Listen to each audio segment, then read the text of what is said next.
बहुत दिन से वीडियो अपलोड नहीं की तूने, ये मैं कर लेता हूँ। मैं जाके चादर ओढ़ के सो जाता हूँ। बहुत दिन से वीडियो नहीं आई है क्योंकि उसका रीजन ये था कि मैं थोड़ा बिजी था और तुम लोगों को बोर नहीं करूंगा वो सब बता के। तो चैनल को सब्सक्राइब कर लो और हमारा इंस्टाग्राम आईडी भी है तो उसको फॉलो कर लो, डिस्क्रिप्शन पे लिंक है। और एक बात, और कितना प्रमोशन करेगा? बस ये आखिरी है। हमारा डिस्कॉर्ड सर्वर भी है, अगर किसी के पास डिस्कॉर्ड है तो ज्वाइन कर लो, डिस्क्रिप्शन पे लिंक है। चलो तो अब बढ़ते हैं अपने इंट्रो की तरफ।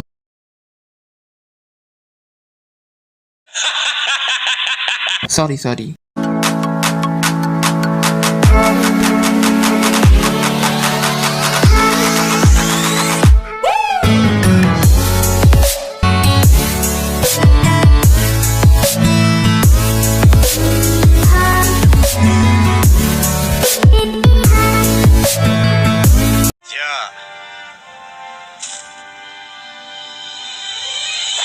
जैसा कि टाइटल में top 10 emotional moment of one piece है, ये मैंने अपने हिसाब से जो मैंने देखा है और जो अच्छे लगे हैं उन्हें मैंने आर्क बाय आर्क अरेंज किया है। अगर कोई ऐसा मोमेंट है जो मैंने छोड़ दिया है या मुझसे छूट गया है तो कमेंट करके जरूर बताना। नंबर 1 पे आता है शेंक्स, जो उन कमीने और दरिंदे पायलट जैसा नहीं है। वो एक ऐसा बंदा है जो लूफी के अंदर अपने कैप्टन गोल्ड टी रॉजर को देखता है। जब एक दिन शेंक्स अपने क्रूमेट और लूफी के साथ पार्टी कर रहा होता है तभी एक पायरेट ग्रुप आता है और वो शेंक्स के ग्रुप को देखकर उनका मजाक उड़ाता है और उनको सुनाने लगता है। उसके बाद उसकी ड्रिंक और उसका खाना उसके ऊपर फेंक देता है और वहाँ से चला जाता है। इसके बाद लूफी उन सबको ये कहता है कि तुम लोग कैसे हो, ये सब देखते हुए भी तुमने अपने कैप्टन की मदद नहीं की। वो इस तरह आया और शेंक्स का मजाक बना के चला गया, तुम्हें उस बात का बदला लेना चाहिए था। इतना सब सुनाने के बाद लूफी उन सब से बदला लेने को निकल जाता है। ये देखकर शेंक्स लूफी के पीछे जाता है, तभी शेंक्स देखता है कि वो बंदा लूफी को बहुत गंदी तरह से मार रहा होता है। ये देखकर शेंक्स उस ग्रुप को बहुत गंदी तरह से धो देता है। वो बंदा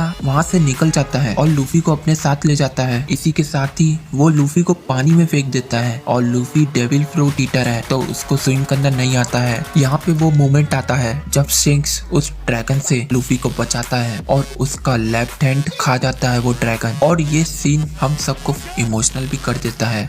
नंबर 2 पे आती है नामी, जो पिछले 10 सालों से अलुंगा के कैद में फंसे हुए थे और वहाँ पे नामी कुछ नहीं कर पा रही होती है और अपने आप को कोस रही होती है। ये सब देख के लूफी उसकी मदद करता है और अपनी स्ट्रॉ हैट उसको दे देता है जो उसके लिए बहुत प्रीशियस है, और लूफी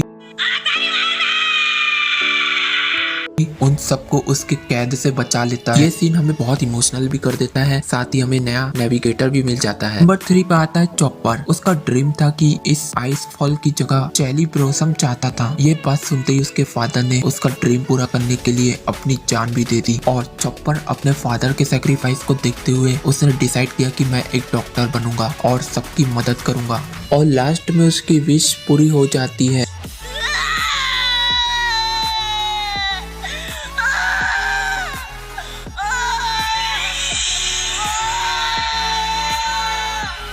नंबर 4 पर आता है व्हाइट बियर्ड और एस। ये वन पीस में सबसे इमोशनल कर देने वाला सीन था जो वन पीस फैन को रुला ही दिया था। इसमें एस अपने भाई को बचाने के लिए अपनी जान दे देता है और व्हाइट बियर्ड ने अपनी जान इसलिए दे दी कि वो अपने क्रूमेट्स को बचा ले, और वो जो क्रूमेट्स थे उसके बच्चे के समान थे। साथ ही व्हाइट बियर्ड के सेक्रीफाइस से हमें पता चलता है कि वन पीस एग्जिस्ट करता है।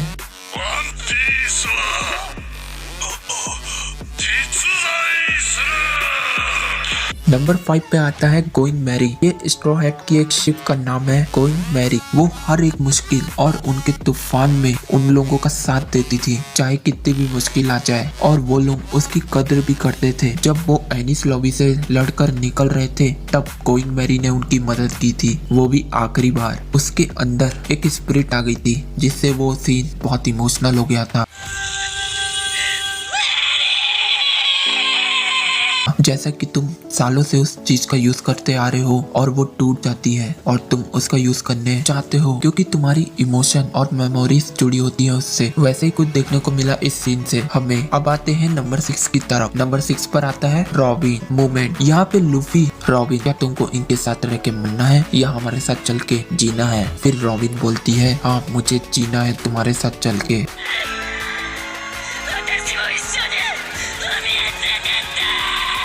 ये बात सुन के लूफी उस सबको को बोलता है फायर करो उस वर्ल्ड गवर्नमेंट के झंडे पर और लूफी वर्ल्ड गवर्नमेंट से जंग का ऐलान कर देता है।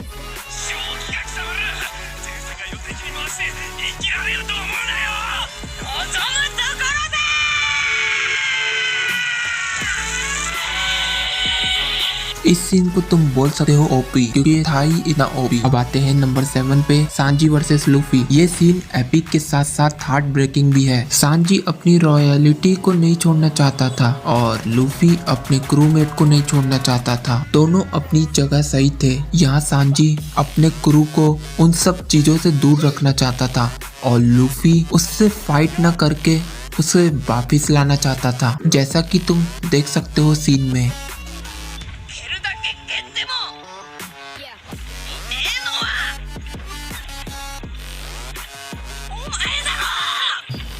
यहाँ पे हमें यही देखने को मिलता है कि लूफी अपने क्रू मेंबर को नहीं खोना चाहता था और सांजी अपने क्रू मेंबर को कोई परेशानी ना उठाना पड़े इसलिए अपना सेक्रीफाइस दे रहा था। ये बात भी हमें उतना ही इमोशनल कर देती है। उसके बाद आते हैं नंबर 8 पर। Number 8 Brooke balloon. ब्रूक को तो तुम जानते ही हो और बलून उसके वेल का नाम है। जब स्ट्रॉ हैट पायरेट ग्रैंडलैंड की तरफ बढ़ रहे होते हैं तब उनकी मुलाकात होती है बलून से। एक वेल का नाम है बलून जो सालों से ग्रैंडलैंड पे अपने कैप्टन का इंतजार करते हुए वहीं पे रहती है बलून। ये स्टोरी सुन के लूफी बहुत इमोशनल हो जाता है और जो हमें इमोशनल कर देती है जब ब्रूक को लूफी पूरी स्टोरी बताता है और वो वहाँ पे रो देता है।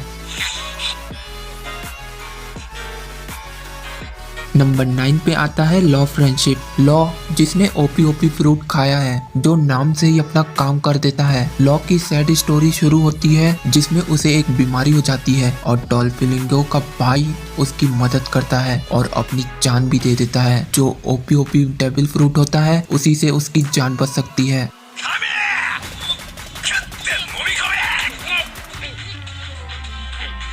मिंगो का भाई उसका दोस्त उसकी मदद करने के लिए अपनी जान भी दे देता है। अब आते हैं नंबर 10 की तरफ। Number 10 यासीसा death. यासीसा एक ऐसी कड़ी थी जो वनोहार को पूरी तरह से कंट्रोल करके रखी थी। जो कमीना और आर्ची यासीसा को मार दिया। यासीसा की बेटी टोको जो अपने पिता को अपनी आंखों के सामने मरता हुआ देखती है।